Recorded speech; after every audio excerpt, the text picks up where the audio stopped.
السلام عليكم ورحمة الله وبركاته.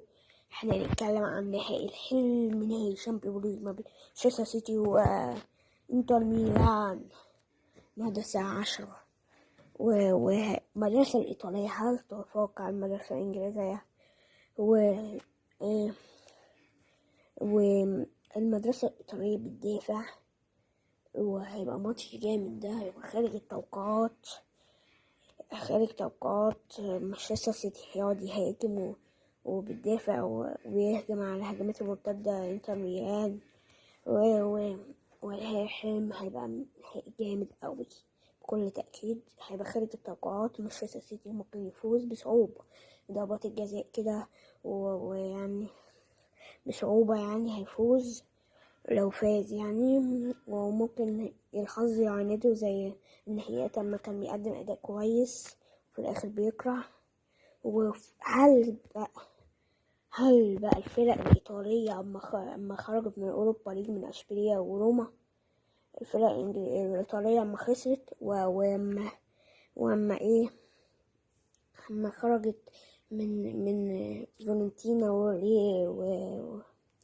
وأما كسبت فيورنتينا خسرت في اسمه إيه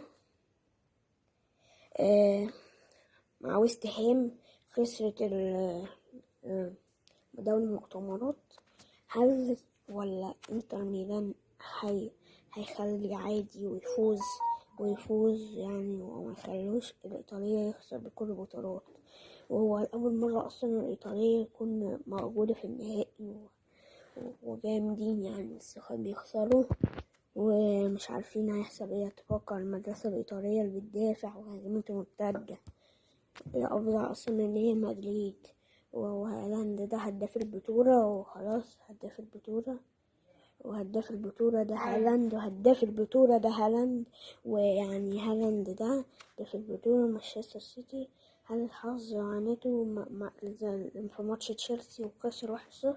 هل مانشستر ده نهائي الحلم اسطنبول بشكل اسطنبول. مش عارفين مين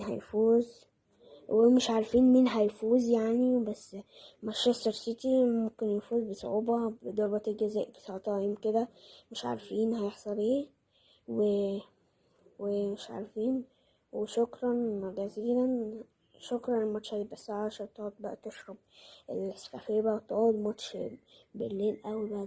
ده الماتش، وبعديه بقى يوم مانشستر الأهلي وداد يعني، بعديهم بيوم مش هتلحق تاخد نفسك. وانتر ميلان ومانشستر سيتي ماتش جامد بكل تأكيد جامد. بكل تأكيد انتر ميلان بيلعب مدرسة إيطالية، هيدافع. مانشستر سيتي هيهاجم. وبس كده، أنا مش هضرك، هتوقع لك تشكيلة وكده. وهي هتذاع على بين سبورتس، والمعلق عصام الشوالي كده. تقعد بقى تتفرج وتشرب حاجة كده ساقعة يعني، مش حاجة سخنة طبعا عشان تتحلش. تقعد بقى تتفرج وإن شاء الله اللي يكسب. بس أنا بحب الفرق الإنجليزية، بحب الفرق الإنجليزية تكسب. أنا عايز مانشستر سيتي يكسب عشان فرق إنجليزية. وسلام.